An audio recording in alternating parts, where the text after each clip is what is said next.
Останнім часом Катар замовляє багато озброєння. До речі, днями і Україна підписала з цією країною угоду про військово-технічне співробітництво. Також ви дізнаєтесь, куди збирається летіти відновлена мрія, за скільки хотіли продати захист танка, на чому розмістили нового вбивцю дронів, де кращі музеї військової техніки в світі, та які літаки було втрачено за цей тиждень. Один із проєктів Всеукраїнського центру волонтерів People Project – біотех, реабілітація поранених. Зараз її проходить боєць Петро, який в результаті підриву біля Докучаєвська отримав поранення правої стопи. І є шанси її врятувати. На це вже витратили понад 800 тисяч. Але зараз поговоримо про випадки, коли доходить до ампутації. Коли 2014-го батальйон «Донбас» проривався з Іловайського котла, Олександр Сарабун перебував у 4-й машині колони. Під час російського обстрілу сержант вистрибнув з краза, проте отримав важке поранення. В непритомному стані потрапив у полон, але через 3 дні його обміняли. Втративши кінцівку та пройшовши реабілітацію в Австрії, Вінниця не збирався відсиджуватись в тилу. Після ампутації я прийняв для себе рішення повернутися в зону АТО. З 2015 до 2016 являвся першим солдатом, який воював при високій ампутації на протезі. Завдяки начальнику штабу потрапив до 46-го батальйону «Донбас Україна». Пробув я з ними 10 місяців. Зараз Олександр веде активний спосіб життя, займається домашніми справами і спортом, їздить з волонтерами на фронт і бере участь у проєкті «Сила нації». Усе це завдяки якісному протезу, який створюється під кожного пацієнта індивідуально. Після створення зліпка куксоприймача важливо врахувати рівень мобільності, яких є 4. Перший уровень мобільності – це люди, які сидять вдома. Второй уровень мобильности – это люди, которые более активны, то есть выходят на улицу и в магазин, в районе дома. Третий уровень мобильности – это более активные люди, молодые, которые могут заниматься спортом, но не сильно активно. И четвертый уровень мобильности – это уже идет более спортивный, то есть там лучше комплектующие, усиленные. Некоторые из них даже благостойкие, так скажем. Учасники бойових дій підпадають саме під 3-4 рівні, адже вони і далі в більшості живуть повним життям та займаються спортом. В залежності від травми відрізняється конструкція протезу ноги. Кожен вузол має витримувати значні навантаження упродовж 3-4 років служби протезу. Деякі з них краще за світових лідерів виробляють і в Україні. Колибри, он на данный момент лучший в мире одноосный замковый коленный узел. Он лучше, чем узлы немецкие, японские, американские, английские. Замок должен быть надежным. Он должен не раскрываться, чтобы не было люфта ни в начале и ни в процессе эксплуатации. У нас хотят его покупать японцы и американцы, но мы пока не можем, потому что нам надо сначала, в первую очередь, Украину обеспечить. Все ж стопи високого рівня в Україні не випускають, тож доводиться замовляти за кордоном. Для важкої атлетики краще згодяться американські, а для легкої – японські типу катана. Деякі учасники змагань «Ігри героїв» нам розповідали, що виконують важкі спортивні вправи на непристосованих протезах, бо державою передбачено лише один. За державні кошти спортивного протезування зараз немає. Наскільки знаю, у світі, наприклад, якщо в США є протезування, тобто це конкретно для військовослужбовцям, забезпечують там ледь не 3 пари протезів, в тому числі і спортивних, але в них тобто рівень самої країни розвитку величезний. В Україні процедура протезування і ортезування учасників АТО безкоштовна. В кожній області є відповідні центри державної чи приватної власності. Аби долучитися до держпрограми, їм необхідно що 3 роки проходити комісію Мінсоцполітики. Адже, наприклад, минулого року СБУ перекрило канал постачання неякісних російських комплектуючих, що діяв з 2014-го. Государство хорошо вовремя взяло за эту ситуацию, и они подняли оплату за протезов воинов АТО в 3 раза, чем самый дорогой протез для гражданских. И поэтому воины АТО, в принципе, сейчас получают очень хорошие протезы. Згідно з постановою Кабміну номер 518 від 1 жовтня 2014 року, розмір грошової допомоги на протезування не має перевищувати 900 прожиткових мінімумів, а в разі заміни приймальної гільзи – не більше 150. В серпні 2015 року уряд подвоїв допомогу у випадку необхідності протезування атошника за кордоном, тобто до 1800 прожиткових мінімумів. Все ж спортивні протези воїнам АТО доводиться купувати за спонсорські чи волонтерські кошти, адже вони надто дорогі. Сейчас мы видели элементы спортивные, которые выполняются с нагрузкой, с весами. То есть эти протезы для этого не предназначены. То есть это все как бы делается на свой страх и риск. То есть аккуратно, потому что если, не дай бог, сломается, государство это не возместит. Все ж достойний рівень фінансування державної програми дає пацієнтам нормальний середній протез, бо замовляються найкращі світові комплектуючі. Клик-система, ее можно использовать на боевых условиях. Это американская разработка. В обычных культиприемниках мы туда ногу вставили и пошли, грубо говоря. А здесь мы еще имеем возможность ее зажать. Из этой системы мы поставили сейчас 2 атошникам. Они занимаются активным образом жизни. Что у одного, что у второго стоят стопы солиус, на которых можно заниматься в спортзале, ходить в походы, бегать на них. То есть многофункционально. Щодо протезування рук звернень значно менше. Це може бути косметичний чи біомеханічний протез. І з розвитком технологій вибір тільки зростає. У 2000-х американська агенція DARPA почала роботу над штучною кінцівкою, що виконує команди від нервових імпульсів. Зараз цим напрямком займається вже кілька країн. А в Швейцарії навіть створили протез LifeHand 2, що може відчувати. До речі, на початку року стало відомо про успіхи Сумського держуніверситету в розробці біонічного протезу руки, який надрукували на 3D-принтері. Над ним працювали півроку та витратили 15 тисяч гривень, що дешевше за іноземні аналоги. 19 березня відбулися перші торги щодо закупівлі робіт в рамках будівництва 184 житлових комплексів для контрактників. Процедури здійснюються з використанням системи «Прозоро». Перші зацікавлені організації звернулися щодо військового містечка у Бродах на Львівщині. Цим починаємо інформаційний блок ВПК за тиждень. Укроборонпром змінив процедуру придбання товарно-матеріальних цінностей, робіт і послуг. Відтепер постачальник у разі перемоги в тендері має надати гарантії виконання зобов'язань в обсязі 5% від суми договору. Це потрібно, аби уникнути ситуації, коли, пропонуючи мінімальну ціну, переможець не може виконати зобов'язання. Літак Ан-225 «Мрія» здійснив перший тестовий політ після ремонту та модернізації, які тривали 1,5 роки. На висоті майже 12 кілометрів пілоти випробували нове навігаційне обладнання. Після 2-годинного польоту авіагігант повернувся до Гостомеля. Вже на початку квітня літак має виконати ряд комерційних рейсів до Азії. СБУ затримала контрактника військової частини на Чернігівщині, коли той намагався продати елементи динамічного захисту танків Т-64БМ «Булат». За більш ніж 30 комплектів горе-комерсант хотів 11 тисяч гривень. До речі, днями Служба безпеки припинила в Бердянську постачання компанією «Азовкабель» складових для субмарин ВМС Росії. Петро Порошенко підписав закон, який забороняє доступ в будівлі органів державної влади людей зі зброєю і вибуховими пристроями. Він був ініційований після появи нардепа Надії Савченко у Верховній Раді зі зброєю та гранатами. Наприклад, відтепер будь-хто на вході в парламент має залишати заборонені предмети у спеціальних сейфах.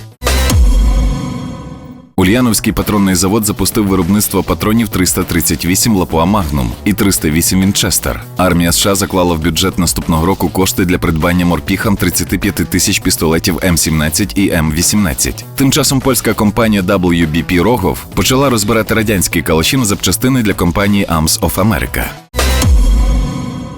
До 30 існуючих модифікацій броньовика «Тигр» інженери Росії готують ще кілька. Турецька компанія Нюрол Макіна підписала з ССО Катару меморандум, що передбачає постачання бронемашин НМС 4х4. А Міноборони США відправило до Європи першу партію самохідних зенітних ракетних комплексів Avenger NATWQ-1. Компанія Iveco Defense Vehicles передала сухопутним військам Бразилії 300-ту броньовану машину VBT-PM «Гуарані». Армія Перу готується переобладнати до 40 старих французьких легких танків AMX-13 на 122-мм самохідні гаубиці. А Китай показав кадри випробувань свого безпілотного танка, створеного на платформі Type-59. У Піднебесній підтвердили інформацію про випробування рельстрону на борту корабля Хуанган-Шан. Замість пареної 37-мм гармати HPJ-76F в його носовій частині розташували велику надбудову зі стволом. Світ дізнався про неї завдяки нечисленним фото. Тепер стало відомо, що це дійсно прототип електромагнітної зброї. Катар замовив для власних сил спеціальних операцій швидкісні катери проекту MRTP-24U від фірми Йонка Онук та 2 учбових кораблі. BAE Systems провела хрещення 3-го корабля HMS Trent, а до складу ВМС США введено новий багатоцільовий атомний підводний човен USS Колорадо класу Вірджинія. Компанія Raytheon випробувала антидронний лазер на базі 88-сильного багі Polaris MRZR. Під час навчань спільно з підрозділами армії США на полігоні в Оклахомі полегшена новинка ліквідувала 12 безпілотників умовного ворога. Нагадаємо, 5 років тому вбивця дронів від цієї компанії займав цілий причіп. Днями літаючі фортеці часів Другої світової війни B-17F Memphis Belle та B-17G Shu Baby залишили ангар після реставрації. У Великобританії розбився літак BA-1 Hawk пілотажної групи Red Arrows. В Туреччині під час тренувань впав винищувач F-16, а бойовики угрупування Джейш Тахрір аш-Шам збили бомбардувальник Су-24 ВПС Сирії. Коли техніка залишає завод, можливі різні варіанти подальшої долі. Так, зразок може бути знищений в бою чи під час повсякденних завдань, або може десятиліттями служити і потім бути переданим союзникам, законсервованим чи утилізованим. Та найкращий шлях – це пенсія у військовому музеї. І до вашої уваги краща 5 таких у світі. Державний музей авіації України є найбільшим у Східній Європі. Його було відчинено до сторіччя світової авіації в 2003-му. На території площею 20 гектарів можна побачити бомбардувальники-ракетоносці сімейства Ту-22М, колекції літаків КБ Мікояна і Гуревича. Демонструються тут також рідкісні Міг-15, УТі і Мі-1М. У Жулянах можна побачити перші дослідні і серійні Іл-18, Ту-104, Ту-134, Ту-22МО, а також вертоліт Мі-26, який був ліквідатором аварії на Чорнобильській атомній електростанції. Багато представлених в музеї літальних апаратів зберегли працездатність основних систем. На окремих експонатах функціонує електроніка і можна здійснювати запуски двигунів. Перша колекція музею налічувала всього 30 бортів. Хоча сьогодні експозиція складається з 70 літаків та гелікоптерів. Аби відвідати Державний музей авіації України, дорослому доведеться заплатити 50 гривень. Квиток для школярів коштує 20. Для учасників бойових дій вхід вільний. У цьому ізраїльському музеї під відкритим небом, за стінами колишнього британського форту Латрун, зберігається близько 200 одиниць танкової техніки всіх країн світу. Саме тут під час шестиденної війни йшли запеклі бої панцерників, які прозвали Ізраїльською Курською дугою. Більшість з експонатів радянського, англійського та німецького виробництва. Є і ізраїльський Меркава. Особливо цікавлять поціновувачів американська зенітна самохідна установка М-42 Дастер, британський бронеавтомобіль 1950-х років Елвіс Саладін, що використовувався у розвідувальних цілях, трофейний єгипетський Т-100 і легкий французький танк Рено Р-35. Серед експонатів є важка інженерна техніка США та військові позашляховики. В останньому залі музею темна кімната з екраном, на якому постійно показують танкістів, загиблих саме в цей день. За весь рік тільки 2 дні екрани порожні. А ззовні музею танкової техніки стіна імен, де у алфавітному порядку викарбовано список загиблих танкістів. Вартість вхідного білету – 30 шекелів. Бельгійський музей королівської армії і військової історії взяв свій початок з виставки у 1910-му, а повноцінно був відкритий через 13 років у парку 50-річчя. На його площах, що простяглися на 40 тисяч квадратних метрів, представлена велика кількість озброєння та амуніції від середньовіччя до сучасності. Музей має навіть 100-метровий павільйон з літальними апаратами. Так, в колекції представлені бельгійський гелікоптер Westland Sea King МК-48, радянський Міг-23БН і Мі-24Д, а також британський літак Supermarine Spitfire Mark 9, озброєний 4 20-мм гарматами і 2 кулеметами Браунінга. На танковому дворі важке озброєння періоду Другої світової, зокрема середній британський танк МК-2 Матильда-2. Єдина модель техніки в світовій історії названа жіночим іменем. Красується тут і поставлений у Європі по ленд-лізу американський М405 модифікації HVSS з горизонтальною прикріпленою підвіскою. Вхідний білет для дорослих коштує 5 євро. Для дітей до 6 років вхід вільний. До колекції Лондонського воєнного музею входить військова техніка, зброя, майно, бібліотека, фотоархів та художня колекція від Першої світової війни і до наших днів. Музей був заснований 1917 року, а відкритий королем Георгом V 3 роками пізніше у Кришталевому палаці. Зараз він має 4 філії. Авіаційний музей у Даксфорді, крейсер Белфаст, що на постійній стоянці біля Тауерського мосту, підземний комплекс військові кімнати Черчилля, а також відкритий у Манчестері 2002 року музей Північ. Яскравими екземплярами є англійський танк Марк 5 часів Першої світової, М3А3 Грант, на якому пустелею в Північній Африці пересувався легендарний британський маршал Монтгомері. Демонструється тут і радянський танк Т-34, що штурмував Берлін в травні 45-го. Відвідувачі обов'язково мають роздивитись одномісний німецький підводний човен «Бібер», розроблений в 1944 році для боротьби з флотом союзників біля берегів Європи, а також літак BE-2C Royal Aircraft Factory, на якому в Першу світову літали британські розвідники. Ще не менш цікавим експонатом є одна з перших розробок крилатих ракет – літаюча бомба V-1 з прикріпленим до неї реактивним двигуном-носієм. Щороку імперський воєнний музей відвідує понад 2 мільйони людей. Вхід вільний.